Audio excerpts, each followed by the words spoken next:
Hi all, let's have another in a 5-minute chess nutshell game. Aron Nimzowitsch against his arch rival Siegbert Tarrasch.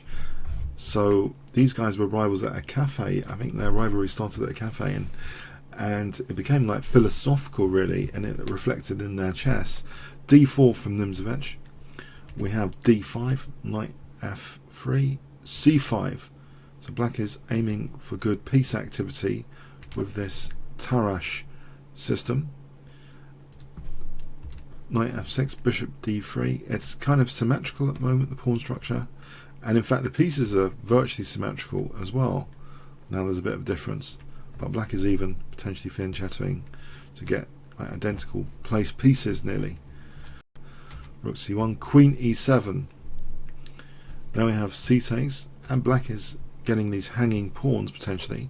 But against this looks like a weakness of the last move. Knight h4, trying to provoke some weaknesses on this diagonal when this bishop is, if g6 is provoked. But in fact, black does play g6, and the knight retreats back, so as though job done, created some unnecessary, unfortunate weaknesses. Rook a d8. Now white takes, opening up, it seems logically, this diagonal. Bishop b5, trying to exert pressure on the dark squares. We have knight e4, and white just gives up that light square bishop. It looks a little bit potentially as though is white's idea to kind of fix these pawns, but giving up the bishop pair, isn't that a little bit risky? Queen c2 now is played, and in fact black now plays knight takes d2, and it's limiting white's choices here. If queen takes d2, this wasn't played, then d4 is strong, threatening to damage the pawns and mate basically on h2. For example, like this would be crushing, end of game. So it's limiting white's recapture here. White plays knight takes d2, but look at h2 now. The guardian of h2 has gone. We have d4, and now both bishops are pointing at the king menacingly. After e takes d4, can you see what Tarrasch played here? If I give you 5 seconds starting from now.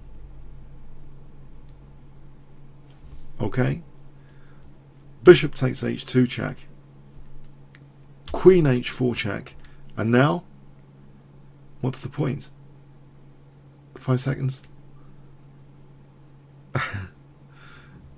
Bishop takes g2 threatens queen h1, and it's impossible to take this here. If taking, check, and there's a killer move here in rook d5 to threaten mate, very difficult for white to defend that without giving up the queen, in which case actually black not only picks up the queen but picks up the knight on d2 with a winning position. So that's unpalatable to take that bishop.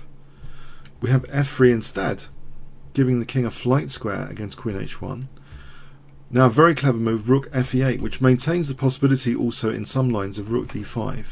So the rook's just threatening to come to e2, and then queen h1 will be mate again because the escape square will be cut off. We have knight e4 trying to block that, and maybe also set up something on the diagonal with d5. Check. And now bishop takes f1, very difficult for white now. If rook takes f1, then white loses the queen to check, and queen takes c2. So we have here d5 trying to do something with this diagonal like knight f6, and then queen takes c5 if the king went to f8. Beautiful reply to this, f5 gives the king f7. So this is very bad for white now. If knight f6 check, king f7 takes, and we're still the same scenario with queen g2 threatened. So we have here queen c3 instead, threatening mate. But now, forcing moves, check.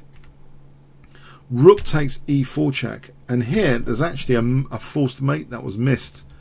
Very quick mate with queen g3 was missed, like this, very quick. But the slower, more sadistic mate was used instead. f4 check, it's still a mating there. Check, check, check. And can you see the final mate? Bishop b5, checkmate. A crushing win by Siegbert Tarrasch against his arch rival Aron Nimzowitsch.